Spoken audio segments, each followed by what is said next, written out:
Hello friends, welcome to the JavaScript tutorial. और आज हम बात करने वाले हैं ऑपरेटर्स के बारे में। तो चलिए हम एक फाइल बना लेते हैं हमारे फोल्डर के अंदर। उस फाइल का नाम होगा 06_operators.js। और हम अलग अलग ऑपरेटर्स के बारे में बात करने वाले हैं। तो यहाँ पे मैं उनकी लिस्ट बना लेता हूँ और लिस्ट के अंदर हम टोटल 7 ऑपरेटर्स के बारे में बात करने वाले हैं। तो देखिए, अगर हम ये डायरेक्टली यहाँ पे लिख देते तो हमारे फाइल के लिए प्रॉब्लम क्रिएट हो सकती है, तो मुझे इसे कमेंट करना पड़ेगा। तो कमेंट के लिए अगर आपको सिंगल लाइन कमेंट करना है तो आप डबल स्लैश यूज़ कर सकते हो, ताकि ये लाइन आपका जो कंपाइलर है वो रीड नहीं करेगा, आपकी कोड का पार्ट नहीं समझेगा। अगर आपके पास मल्टीपल लाइन्स है तो आप सिंपली स्लैश स्टार यूज़ कर सकते हो, और उसके बाद आपको जहाँ तक कोड को कमेंट करना है वहाँ तक वापस से स्टार स्लैश लिखना है। तो ये कोई भी लाइन आपके कोड का पार्ट नहीं रहेगी। तो ये जनरली आपके नोट्स बनाने के लिए या फिर आपके कमेंट्स लिखने के लिए कोड के आगे पीछे तब काम में आता है। तो चलिए हम स्टार्ट करते हैं हमारे अरिथमेटिक ऑपरेटर्स के बारे में।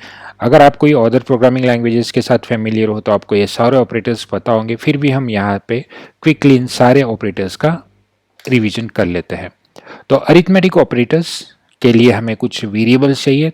तो हम एक वेरिएबल बना लेते हैं, जैसे कि चलिए लेट हम एक वेरिएबल बना लेते हैं जैसे कि num1, और उसे कुछ वैल्यू असाइन कर देते हैं। तो देखिए, कंप्यूटर साइंस में हमेशा जो वैल्यू है वो राइट टू लेफ्ट असाइन हो जाती है। फिर मैंने और एक नंबर लिख दिया, सपोज लेट नंबर 2, और फिर उसे हम दूसरी वैल्यू दे देते हैं जैसे कि 7। अब इन दो वेरिएबल्स के ऊपर मुझे जो भी ऑपरेशन करने हैं वो हम कर सकते हैं। अगर मैं डायरेक्टली प्रिंट कर दूं that is console dot log, अगर इस ब्रैकेट के अंदर हम लिख देते हैं num1 प्लस num2, तो इन दोनों का एडिशन हमारे कंसोल के ऊपर प्रिंट हो जाएगा। तो चलिए हम इसे डायरेक्टली रन करके देखते हैं। तो आपको लिखना होगा नोड, आपकी फाइल का नाम दैट इज 06_operators.js। तो यहाँ पे एडिशन आ गया है 12। तो ऐसे जो सारे अरिथमेटिक ऑपरेटर्स है, एडिशन हुआ, सब्सट्रैक्शन हुआ, हम लोग यहाँ पे हर एक ऑपरेटर्स को करके देखते हैं। फिर आप इन्हें चेंज कर दीजिए, आप डिवीजन लिख दीजिए, मल्टीप्लिकेशन लिख दीजिए, और फिर एक आता है मॉड्यूलस ऑपरेटर। तो अगर आप इस फाइल को सेव करके वापस एक बार रन कर देते हो तो आपको पता चलेगा। देखिए एडिशन, यहाँ पे इसका आउटपुट आया 12, सेकेंड का आउटपुट जो आया सब्सट्रैक्शन, तो 5 - 7 दैट इज -2। फिर थर्ड जो था, जो कि था division, num1 divided by 7 that is 5 divided by 7, तो आंसर आपको मिला 0.719 ऑनवर्ड्स। फिर आपने उनका मल्टीप्लिकेशन किया तो आपका आउटपुट आया है 35, और इस लाइन पे आपने लिखा है मॉड। मॉड का मतलब होता है आपका रिमाइंडर। अगर आप 5 को 7 से डिवाइड करते हैं तो आपको जो मॉड आएगा वो आएगा 5, दैट इज रिमाइंडर। तो ये है हमारे ट्रेडिशनल ऑपरेटर्स। इसके अलावा भी जावास्क्रिप्ट के अंदर एक ऑपरेटर आपको हेल्प करेगा। तो उसके लिए हम एक छोटा दूसरा एग्जांपल ले लेते हैं। जैसे कि मैं अगर लिखूँ लेट, सपोज एक वेरिएबल ले लेते हैं x जिसकी वैल्यू रहेगी 5। फिर हम दूसरा वेरिएबल लेते हैं लेट, जिसका वेरिएबल नेम होगा y जिसकी वैल्यू रहेगी सपोज 2। फिर अगर मैं लिख दूँ कंसोल डॉट लॉग, और फिर इस ब्रैकेट के अंदर मैं लिख दूँ x स्टार स्टार y। तो स्टार स्टार का मतलब है एक्सपोनेंशियल, तो x का एक्सपोनेंशियल y, तो 5 एक्सपोनेंशियल ऑफ 2। तो इसका मतलब है आपका जो भी आउटपुट आएगा that is x to the power y, इस तरीके से आएगा। तो ऑब्वियसली हमारा जो आउटपुट आएगा वो आएगा 25। तो जब भी आपको किसी नंबर का एक्सपोनेंट निकालना है, स्क्वायर, क्यूब या फिर कोई भी नंबर आपको, जैसे कि मैं यहाँ पे लिख दूँ 4, तो 5 का फोर्थ एक्सपोनेंट आपके सामने आ जाएगा दैट इज 625। तो इन सारे ऑपरेटर्स को आप इंडिपेंडेंटली भी यूज़ कर सकते हो। जैसे कि अगर आपको कोई वेरिएबल बनाना है, जैसे कि मैं लिख दूँ let result is equals to x plus y, तो इनका एडिशन आप रिजल्ट में कॉपी कर सकते हो। कंप्यूटर साइंस में हमेशा जो असाइनमेंट होता है वो राइट टू लेफ्ट असाइनमेंट होता है। जैसे कि x प्लस वाई, इनका रिजल्ट जो भी आएगा, जैसे कि इस केस में 5 + 4 9, वो रिजल्ट को असाइन हो जाएगा राइट टू लेफ्ट। तो रिजल्ट की फाइनल वैल्यू रहेगी 9, तो आपको लिखना है कंसोल डॉट लॉग, आपको जहाँ पे भी यूज़ करना है उस वैल्यू को आप यूज़ कर सकते हो। तो आप लिखोगे रिजल्ट, तो फाइनल आपका जो आउटपुट आएगा वो आएगा 9। तो ये थे अरिथमेटिक ऑपरेटर्स। नेक्स्ट हम बात कर लेते हैं असाइनमेंट ऑपरेटर्स के बारे में। तो ये जो सारा कोड था हम इसे कमेंट कर लेते हैं। तो आपको VS कोड के अंदर कोड सिलेक्ट करना होता है और शिफ्ट स्लैश या फिर कमांड स्लैश आपको प्रेस करना है, तो आपका सारा कोड कमेंट हो जाएगा। तो चलिए वापस से कुछ वेरिएबल बना लेते हैं, जैसे कि आप लिखते हो लेट x इक्वल्स टू 5। तो ये जो लाइन है, आपने क्या किया है कि x नाम के वेरिएबल को 5 वैल्यू असाइन कर दी है। ये हुआ असाइनमेंट ऑपरेटर, और हमेशा जो असाइनमेंट होता है वो राइट टू लेफ्ट होता है। सेम अगर मैं कुछ और वेरिएबल लिख दूं, जैसे कि let y is equals to x, तो इसके मतलब है x की जो भी वैल्यू थी वो y के अंदर चली गई है। तो अगर मैं इसे प्रिंट करके देखूं कंसोल डॉट लॉग और यहाँ पे y की वैल्यू प्रिंट कर दूं, तो आपको जो y की वैल्यू है वो मिल जाएगी 5। तो ये है assignment operator right to left. फिर असाइनमेंट ऑपरेटर के अंदर कुछ और भी ऑपरेटर्स आते हैं, जैसे कि अगर हम बात करें, हम अगर यहाँ पे कुछ ऐसा लिखना चाहे लेट x इक्वल्स टू 5, मतलब x की वैल्यू 5 है। अगर हम बाद में ऐसे लिखते हैं x plus is equals to 3, अब इस लाइन का मतलब है x is equals to x plus 3। तो आप देख सकते हो x की जो भी पुरानी वैल्यू होगी, x की जो भी पुरानी वैल्यू होगी उसके अंदर 3 ऐड हो जाएगा, और जो अपडेटेड वैल्यू है वो x में ही अपडेट हो जाएगी। और अगर हम इसे प्रिंट करके देखें तो हमारी जो फाइनल वैल्यू आएगी x की वो आएगी 8 इस केस के अंदर। तो जब भी हमें हमारे ही वेरिएबल के अंदर कुछ अपडेट करना है तो आप इस सिंटैक्स का यूज कर सकते हो। जरूरी नहीं कि हर बार 3 ऐड होगा, आप कुछ और भी वैल्यू ऐड कर सकते हो। जैसे कि अगर मैं कहूँ कि मल्टीप्लिकेशन भी करना है, तो जैसे अपडेटेड वैल्यू 8 है, 8 का स्क्वायर निकाल 8 को 2 से मल्टीप्लाई करना है, तो आप लिख सकते हो a into is equals to x into equals to 2। तो इसका मतलब है x की जो भी करंट वैल्यू है उससे मल्टीप्लाई करो 2 से और x में ही स्टोर करो, और फिर आप लिखो x को प्रिंट करना। तो यहाँ पे जो फाइनल आउटपुट आएगा वो आएगा आपकी जो भी x की लास्ट वैल्यू होगी उसका डबल। तो आप देख सकते हो यहाँ पे आया है 16। तो ये भी हम शॉर्टकट्स यूज़ कर सकते हैं जब भी मुझे ऐसा पूरा एक्सप्रेशन नहीं लिखना होगा तो, लेकिन ये तभी लिखना है जब हम उसी वेरिएबल के ऊपर कुछ ऑपरेशन करके उसी वेरिएबल के अंदर हम स्टोर करने वाले हैं। तो ये था असाइनमेंट ऑपरेटर। तो नेक्स्ट ऑपरेटर है हमारा कंपैरिजन ऑपरेटर। ये इसे रिलेशनल ऑपरेटर भी कहा जाता है। तो मैं इस सारे कोड को कमेंट कर लेता हूँ और हम बात करेंगे अभी relational operator that is comparison operator के बारे में। तो ये सारे ऑपरेटर्स की प्रैक्टिस हम हमारे प्रॉब्लम्स के ऊपर करने वाले हैं आने वाले सीरीज के अंदर। अभी के लिए हमें सिर्फ इतना ही समझना है कि व्हाट इज कंपैरिजन। तो देखिए, जब भी हम कोई सॉफ्टवेयर बनाते हैं या फिर कोई कोड लिखते हैं तो ऐसे कंडीशंस आते हैं जहाँ पे हमें दो अलग अलग वैल्यू का कंपैरिजन करना होता है हमारे सिस्टम के लिए। जैसे कि अगर हम बात करें कि स्टूडेंट्स को एक पर्टिकुलर ग्रेड देना है, जैसे कि अगर स्टूडेंट का जो ग्रेड है वो 90% से ज़्यादा है तो मुझे उसे ए ग्रेड असाइन करना है। 90% से कम है तो उसे बी ग्रेड असाइन करना है, लेकिन वो 80% से भी ज़्यादा होना चाहिए। तो इन सारे केसेस के अंदर हमें कंडीशन चेक करने की उसका ग्रेड कितना है, और उस ग्रेड को वैल्यू 90, 80, 70 ऐसे अलग अलग वैल्यूज़ के साथ कंपेयर करना है। तो उस कंपैरिजन को करने के लिए हमें किस ऑपरेटर की हेल्प लेनी पड़ेगी।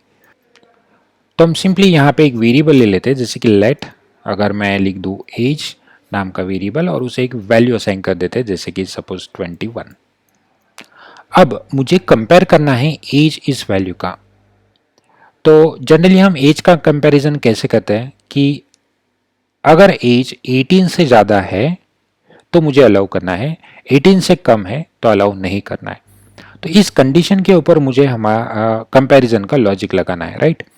तो उस ऑपरेटर को हम कैसे यूज़ करते हैं, तो जनरली कंपैरिजन के ऑपरेटर्स के अंदर आपको अलग अलग ऑपरेटर्स का यूज़ करना पड़ेगा। तो उनके जो ऑपरेटर्स हैं मैं यहाँ पे उनकी लिस्ट बना लेता हूँ, जैसे कि less than operator, greater than operator, फिर आता है less than equals to operator, फिर greater than equals to operator, फिर आता है not equals to operator, JavaScript के अंदर और भी दो ऑपरेटर्स आते हैं, जैसे कि डबल इक्वल्स टू ऑपरेटर, फिर आता है ट्रिपल इक्वल्स टू ऑपरेटर, और फिर आता है not double equals to operator. तो इन सारे ऑपरेटर्स के थ्रू आप अलग अलग टाइप के कंपैरिजन कर सकते हो। तो देखिए, अगर मैं इस वैल्यू को जो हमने यहाँ पे लिखी है, इस वैल्यू को हम यहाँ पे लिख देते हैं लेट एज इक्वल्स टू 21, फिर हम प्रिंट करके देखते हैं कि हमारा जो आंसर है वो क्या आएगा। तो लिखेंगे console.log और इसके अंदर हम लिख देंगे हमारा जो एज है वो ग्रेटर देन 18 है या नहीं है। ओके, एज के अंदर कुछ भी वैल्यू आ सकती है, अभी के लिए हमने 21 दी है, ये यूजर का एज होगा। तो आगे चल के हमें डिसीजन लेना होता है कि अगर एज 18 से ज़्यादा है तो क्या करना है, एज 18 से कम है तो क्या करना है। तो अभी के लिए हमने सिर्फ इसका आउटपुट चेक करना है कि एक्चुअल में आउटपुट क्या आएगा। तो आप देख सकते हो इसका जो आउटपुट है वो आया है ट्रू, मतलब 21 इज ग्रेटर देन 18, यस। अगर आप इसे उल्टा कर देते हो तो आपका जो एक्सपेक्टेड आउटपुट है वो आएगा फॉल्स, मतलब ये सही तरीके से काम कर रहा है, करेक्ट। लेकिन आपको ये भी याद रखना है इस ऑपरेटर का जो भी आउटपुट हमें मिल रहा है वो किस फॉर्म में मिल रहा है, ट्रू और फॉल्स के फॉर्म में। तो इसका जो रिटर्न टाइप होगा, जिसका बहुत ही इंपॉर्टेंस होने वाला है हमारे लॉजिक के अंदर, वो रहेगा ट्रू और फॉल्स। तो चलिए हम बात कर लेते हैं, अगर हमारी वैल्यू सपोज 18 है, वैल्यू खुद 18 है और हम कंपैरिजन कर रहे हैं 18 के साथ ही, तो उस केस में ये क्या आएगा। तो उस केस में, दोनों केस में ये फॉल्स देगा। आप ग्रेटर देन लिखो या फिर स्मॉलर देन लिखो तो आपका आउटपुट आएगा फॉल्स। तो हमें 18 को भी अलाउ करना है, अगर 18 रहा या फिर 18 से छोटा रहा तो मुझे अलाउड करना है। तो हम लिखेंगे लेस देन और इक्वल्स टू। हमेशा याद रखिए यहाँ पे स्पेस अलाउड नहीं है, इन दोनों ऑपरेटर्स के बीच में स्पेस नहीं होना चाहिए। तो अगर हम इसे रन कर लेते हैं तो आपको समझ में आएगा कि देखिए ये अभी ट्रू बोल रहा है कि एज की वैल्यू एक तो छोटी होनी चाहिए या फिर इक्वल्स टू 18 होनी चाहिए। तो 18 इक्वल है तो ट्रू, अगर हम इसे 17 भी कर देते हैं तो भी आपका आउटपुट आएगा ट्रू। लेकिन जैसे हम लोग इसे 19 कर देते हैं, मतलब ग्रेटर देन 18, तो ये आपको आउटपुट देगा फॉल्स। तो ये है कंपैरिजन ऑपरेटर। तो लेस देन आपको समझ में आया, ग्रेटर देन समझ में आया, लेस देन इक्वल्स टू भी समझ में आया, सिमिलरली ग्रेटर देन और इक्वल्स टू। अब नॉट इक्वल्स टू, तो यहाँ पे नॉट इक्वल्स टू के लिए हमें लिखना होता है जैसे कि हमारा age not equals to 18, age is not equals to 18, मतलब एज की करंट वैल्यू कितनी है 19, जो कि 18 के इक्वल नहीं है। तो ऑब्वियसली इसका आउटपुट कितना आएगा, ट्रू आएगा, क्योंकि वो स्टेटमेंट सही है। एज जिसकी वैल्यू है 19 नॉट इक्वल्स टू 18 बराबर है, तो उसका आउटपुट आएगा ट्रू। अगर इसकी वैल्यू सेम है 18 नॉट इक्वल्स टू 18 फॉल्स, तो उस केस में इसका जो आउटपुट आएगा वो आएगा फॉल्स। तो ये हुआ नॉट इक्वल्स टू। फिर डबल इक्वल्स टू, तो आपको स्ट्रिक्टली फॉलो करना है कि एज की वैल्यू डबल इक्वल्स टू 18 ही चाहिए, मतलब लेफ्ट हैंड साइड की वैल्यू और राइट हैंड साइड की वैल्यू एग्जैक्टली सेम चाहिए, तभी आपको कुछ डिसीजन लेना है। तो उस केस में आपको डबल इक्वल्स टू का यूज करना है। तो देखिए ट्रू। अगर आप इसके अलावा कुछ भी वैल्यू डाल देते हो तो आपका जो आउटपुट आएगा वो आएगा फॉल्स। तो इसमें ना थोड़ा सा डायलेमा भी है, जैसे कि मैं आपको दिखा देता हूं। हम एक वेरिएबल लेते हैं जैसे कि let x is equals to, उसके अंदर हम लिख देते हैं कैपिटल A, फिर हम लिख देते हैं let y is equals to और उसके अंदर डाल देते हैं नंबर, फिर हम लिखते हैं कंसोल डॉट लॉग और फिर हम यहाँ पे कंपैरिजन कर लेते हैं जैसे कि x is greater than y। तो देखिए कंपैरिजन जो होता है वो हमेशा सेम टाइप में होना चाहिए, लेकिन यहाँ पे x का जो टाइप है वो है स्ट्रिंग जो आपने डबल कोट्स में दिया है, और y का जो टाइप है वो है नंबर जो आपने विदाउट डबल कोट्स में दिया है। अगर आप इसका आउटपुट चेक कर ले तो आपका आउटपुट आ रहा है फॉल्स। यही हम उल्टा करके देखते हैं तो हमें आउटपुट शायद ट्रू मिलना चाहिए था, लेकिन यहाँ पे मिल रहा है फॉल्स, मतलब ये ठीक से काम नहीं कर रहा है क्योंकि दो अलग अलग टाइप है। सेम अगर मैं इस a की जगह पे लिख दूं 5, हमने लिख दिया a की जगह पे 5 और फिर हम यहाँ पे आउटपुट देखते तो उस केस में भी उसने हमें जो आउटपुट दिया है वो दिया है फॉल्स। अब हम यहाँ पे इक्वल्स टू यूज करके देखते हैं डबल इक्वल्स टू। अगर आप सिंगल इक्वल्स टू यूज करते हो तो वो चला जाता है असाइनमेंट ऑपरेटर के अंदर, तो हम यहाँ पे यूज करने वाले हैं डबल इक्वल्स टू। देखिए हमारा जो आउटपुट आया है ट्रू। इसका मतलब है इस केस के अंदर ये बहुत ही इंपॉर्टेंट है, x इक्वल्स टू 5 जो कि स्ट्रिंग में है, आप देख सकते हो। मैं यहाँ पे उसका टाइप प्रिंट करके दिखा देता हूँ, console.log टाइप ऑफ x जो कि हमें स्ट्रिंग मिलेगा, फिर उसका जो हम टाइप देखेंगे टाइप ऑफ y वो देखेंगे, और फिर हम देखते हैं उनका आउटपुट। फिर अगर हम इसे रन कर ले, देखिए जो x का टाइप था वो मिला है स्ट्रिंग, 5 का जो टाइप था y के अंदर वो था नंबर, और दोनों को हमने जब कंपेयर किया वो दोनों इक्वल है क्या, तो हमें जो आउटपुट मिला है वो मिला है ट्रू। मतलब ये जो डबल इक्वल्स टू है वो इन दोनों के टाइप्स को इग्नोर कर दे रहा है, वो सिर्फ वैल्यू को चेक कर रहा है। ओके, इसलिए ये जो तीसरा ऑपरेटर आप देख रहे हो यहाँ पे ट्रिपल इक्वल्स टू, इसका यूज हमें करना चाहिए। तो देखिए मैं इन दो इक्वल्स टू के साथ तीसरा इक्वल टू अगर मैं लगा दूं और फिर अगर मैं इसे रन करके देखूं, तो यहाँ पे देख सकते हो आपको जो आउटपुट आ रहा है वो फॉल्स। तो ये ट्रिपल इक्वल्स टू का जो मतलब है वो है कि दोनों का टाइप भी सेम होना चाहिए, वैल्यू तो सेम चाहिए लेकिन दोनों का टाइप भी कंपलसरीली सेम होना चाहिए। दो अलग टाइप का कंपैरिजन आप यहाँ पे नहीं कर सकते हो। Same not double equals to, normal double equals to, जैसे कि अगर हम यहाँ पे देख देते हैं 4 और हम लिख देते हैं कि not double equals to y, इसका मतलब है स्ट्रिक्टली उन दोनों का टाइप भी सेम नहीं होना चाहिए। तो इसका आंसर आता है ट्रू कि x is not double equals to y, yes they are not equal in any case. अगर आप यहाँ पे 4 भी लिख देते हो फिर भी आपको आउटपुट आएगा ट्रू, क्योंकि ये दोनों इक्वल नहीं है बाय द टाइप्स, क्योंकि इनके टाइप अलग अलग है। तो ये थे आपके कंपैरिजन ऑपरेटर्स। आने वाले वीडियो के अंदर हम देखेंगे बाकी ऑपरेटर्स।